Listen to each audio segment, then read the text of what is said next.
নমস্কার সকলের জন্য, ধান চাষিদের জন্য একটা মারাত্মক ভিডিও এনেছি। প্রথম চাপান সার কি করবেন, এতে যে ভিডিওতে যে বলা আছে সব 33 শতক বিঘা এইভাবে বলা হয়েছে। শুধু খাস ধান চাষটা আমি দেখাতে পারি না, সুগন্ধি বা সেন্টেড রাইস যেগুলো, সেই ধানটা আমি দেখাতে পারিনি। যারা সেন্টেড রাইস করেছেন তাদেরকে শুধু অনুরোধ করব, 33 শতক বিঘাতে শুধু 8 থেকে 10 কেজি 10-26-26 এই সারটা দিয়ে দেবেন। ব্যালেন্স ফার্টিলাইজার হবে, আর শুধু ইউরিয়া দিতে যাবেন না। এটা করলে খুব ভালো হয় 33 শতকের উপরে। আর লাস্ট চাপান সারে শুধু 2 কেজি ইউরিয়া বিঘা প্রতি, আর সেই সঙ্গে 8 কেজি পটাশ, ব্যাস এই যথেষ্ট। সার এমন দেবেন গাছ যেন শুয়ে পড়ে, কারণ এবছর প্রচুর ভালো বৃষ্টি হচ্ছে। এমনিতেই বলেছে ধান ভালো হবে এবছর, প্রচুর বৃষ্টি হচ্ছে এবছর, নাইট্রোজেন এমনি পেয়ে যাচ্ছে, ফলে আর বাড়তি দেবেন না, গাছ শুয়ে পড়বে আর সুগন্ধটা কমে যাবে। এই হচ্ছে ব্যাপার। বাকি এবার সব যা ধান ছবি দেখবে, নিজেরা ডাক্তারি করবে, নিজেরা ডাক্তারি শিখে যাবেন। সব 33 শতকের উপর বলা আছে, নিজেরা আগে দেখে নেন কার কি লাগবে। 20-25 দিনের পরেও রোয়া এরকম হয়ে আছে, গুছিটা মোটা হচ্ছে না, এদের কিন্তু ফসফেট লাগবেই। অর্থাৎ 14-28-14 33 শতকে আবার 500 গ্রাম করে, সেই সঙ্গে 28-28-0 600 গ্রাম করে, সেই সঙ্গে ইউরিয়া 4 থেকে 5 কেজি এরকম জমি হলে বিঘা প্রতি দিয়ে কিন্তু এখন চাপান সার দেবেন, তবে গাছটা খেলবে। এসব মেশিনে রোয়া কিন্তু দেখুন, রোয়াগুলো দাঁড়িয়ে গেছে, দেখুন ওই 3 গালি করে যে রোয়া হচ্ছিল দেখুন দাঁড়িয়ে গেছে। এবার সারের সঙ্গে আমরা এখানে ঘাস মারা দেবো। আমরা নমিনি গোল্ড এসছে, আমাদের নমিনি গোল্ড দিতে পারেন, বা একটু পরে আপনারা কেউ যদি স্প্রে করতে চান আমি এই নিয়ে ভিডিও আনবো। ঘাস মারা কী দেবেন, এইসব জমি থাকলে, এরকম জমি যদি হয়ে থাকে আপনাদের, কারণ এদের পাশে বাড়ানো আমাদের এখন দরকার। 9 ইঞ্চি ছাড়া রোয়া আছে, আর এদিকে আছে 1 ফুট বাই 9 ইঞ্চি। অতএব আমাদের এই মুহূর্তে একদম চোখ কান বুঝিয়ে ডিএপি বা আমরা 14-35-14 কাঠা প্রতি 600 গ্রাম করে, সেই সঙ্গে 28-28-0 600 গ্রাম ইউরিয়া এইসব জমিতে জন্যে বিঘা প্রতি অন্তত 10 কেজি। আর পটাশ যদি না দেন পরের বারে দেবেন, কারণ 14-35-14তে পটাশ আছে। দিয়ে 3 দিন পরে কিন্তু যা বলেছি, 3 দিন পরে ম্যাজিক খেলা দেখাতে হবে। চাপান সার মারার পরে 2 মিলি করে আপনার মিরাকুলান, না পাওয়া গেলে ভিপুল, সেই সঙ্গে 1.5 গ্রাম করে কিন্তু আমি দেবো চিলেটের জিঙ্ক 12%। দিলেই গাছ অন্যরকম হয়ে যাবে। কিন্তু এত ঘন করে কি রোয়া ভালো বলুন, এই হিসাবে একটু একটু করে এইরকম যাদের গাছ করে ফেলেছেন, এত ভালো নয়। আজকের আমি 17ই শ্রাবণ 3রা আগস্ট ভিডিওটা করছি। এখন এরা হচ্ছে আষাঢ় মাসের 20-22 তারিখে রুয়েছে। এই রকম জমি যদি হয়, যাদের চাপান সার দেবেন বলছেন, শুধু বিঘা প্রতি 8 থেকে 10 কেজি ইউরিয়া, সেই সঙ্গে 5 কেজি পটাশ দিয়ে স্প্রে করে ছড়িয়ে দেবেন চাপান সার।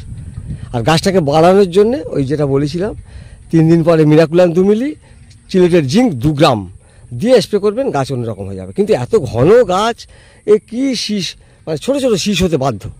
দেখ, এইসব জমিতে আর ফসফেট দেওয়ার দরকার নেই, যে পাশে বাড়ানো হয়ে গিয়েছে, আর দরকার নেই।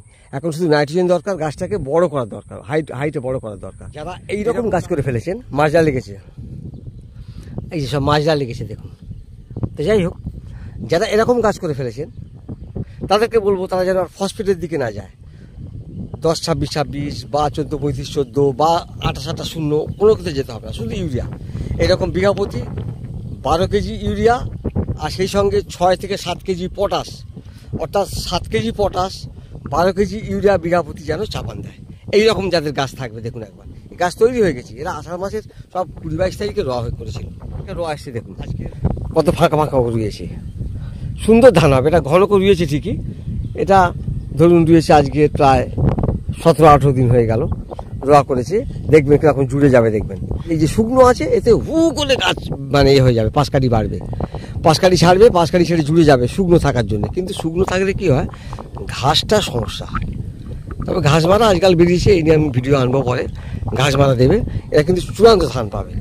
এদের কিন্তু লাগবে 500 গ্রাম করে আপনার ডিএপি, যদি না দেওয়া থাকে প্রথমে, আর 14-35-14 600 গ্রাম করে, বা যদি না পাওয়া যায় তাহলে 14-35-14 600 গ্রাম, আর 28-28-0 600 গ্রাম, আর ইউরিয়া দেবে 8 থেকে 10 কেজি বিঘা প্রতি দিয়ে কিন্তু চাপান সারটা দেবে। কারণ এদের এখন আমাদের 5 কাঠি দরকার, গোজ মোটা হওয়া দরকার, কারণ ফাঁক হয়ে আছে তো অনেক, দেখছেন। এই হচ্ছে আদর্শ রোয়া, এই রোয়া সঠিক রোয়া, 9 ইঞ্চির থেকেও বড়, 10 ইঞ্চি ছাড়া রোয়া হয়েছে। দেখবে একদম জুড়ে যাবে গাছ, ঠিক রয়েছে এটা। আবার জল নেই, মানে আর এক সপ্তাহ গেলে দেখতে পাবে, মানে বুঝতে পারা যাবে না যে কোথায় এসছে। একদম চাপান সার মারলে ফাঁক সব বন্ধ হয়ে যাবে। এই জমি চাইতে কিন্তু এই জমিতে ধান বেশি হবে, কারণ এ আর গাছকে খুব বেশি বাড়াতে পারবে না। একটা লাল স্বর্ণ MTU 7029 25 দিনের রোয়া দেখাচ্ছি দেখুন। এখানে চাষিরা জৈব সার দিয়েছে।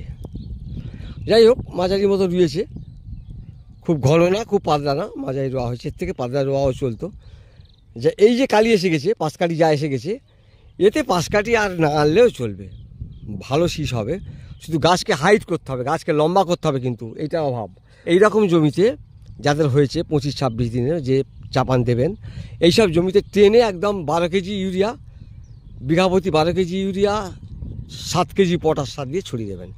দিয়ে 3 দিন পরে কিন্তু মিরাকুলাম প্রতি লিটার জলে 2 মিলি আর জিঙ্ক 2 গ্রাম 12%টা দিয়ে একবার স্প্রে করবেন, আর জমি চিনতে পারবেন না, গাছ হাইট হয়ে যাবে এবং দারুণ ফল দেবে। দেখুন একবার, এই একটা জমি দেখুন একবার, আর এতে ফসফেট দরকার নেই। এই পাশটা এই দেখলেন, আর এই পাশটা দেখুন, এটা মাঝখানে রাস্তা। এই পাশটা দেখুন একবার, এটা 18 দিন রোয়া হয়েছে। এটা এখনও চাপান সার দেওয়া দেরি আছে, 7-8 দিন। দেখা যাক, যদি এরকম গাছ গোছ চলে আসে তাহলে কিন্তু এটা পটাশ ফসফেট লাগবে না, শুধু ইউরিয়া আর পটাশ দিলেই যথেষ্ট হবে। তবে গাছটা একটু লম্বা আছে, ওর চাইতে কিন্তু লম্বা দেখছি।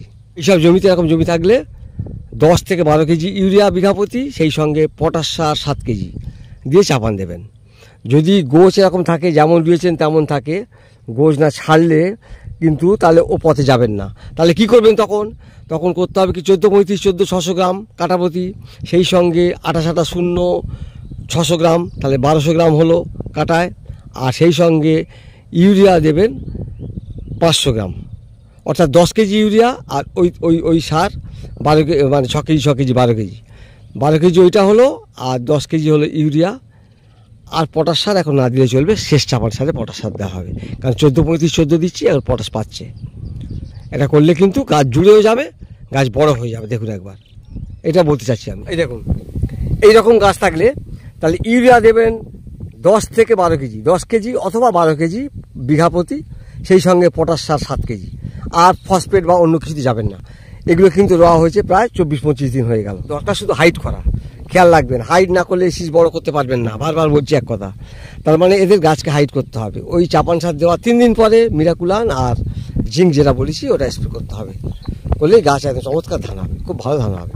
এবছর বলছে, হ্যাঁ পাঁজিতে বলছে এবছর, যদি আমরা মানি শাস্ত্র, যে মা আসছেন, মা দুর্গা আসছেন এবছর গজে, মানে হাতিতে আসছেন, অর্থাৎ শস্যপূর্ণ বসুন্ধরা, অর্থাৎ ভালো ধান হবে এবছর শাস্ত্র অনুযায়ী। দেখা যাক কি হয়।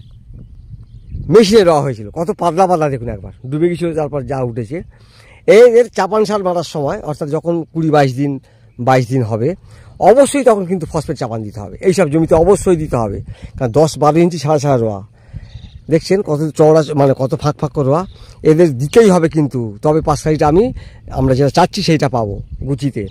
অর্থাৎ এখানে কিন্তু 600 থেকে 700 গ্রাম, আবার 14-35 14, 28-0 700 গ্রাম, আর ইউরিয়া সেই সঙ্গে 8 কেজি দিয়ে কিন্তু চাপান সার দিতে হবে। তবে এরকম আবার ওই রকম আবার জুড়ে যাবে। সব এতক্ষণ ধরে দেখলেন, নিশ্চিত বুঝতে পেরেছেন। এইভাবেই কিন্তু প্রথম চাপান সারটা দেবেন, তারপরে কিন্তু এই স্প্রেটা করবেন যেমন বলা আছে। সকলকে শুভেচ্ছা, ভালোবাসা, অভিনন্দন, এবং আপনাদের আমন ধানের মানে ফলনে গলা ভরে উঠুক এই কামনা করব। সকলে সমৃদ্ধি জানিয়ে শেষ করছি। নমস্কার, ধন্যবাদ।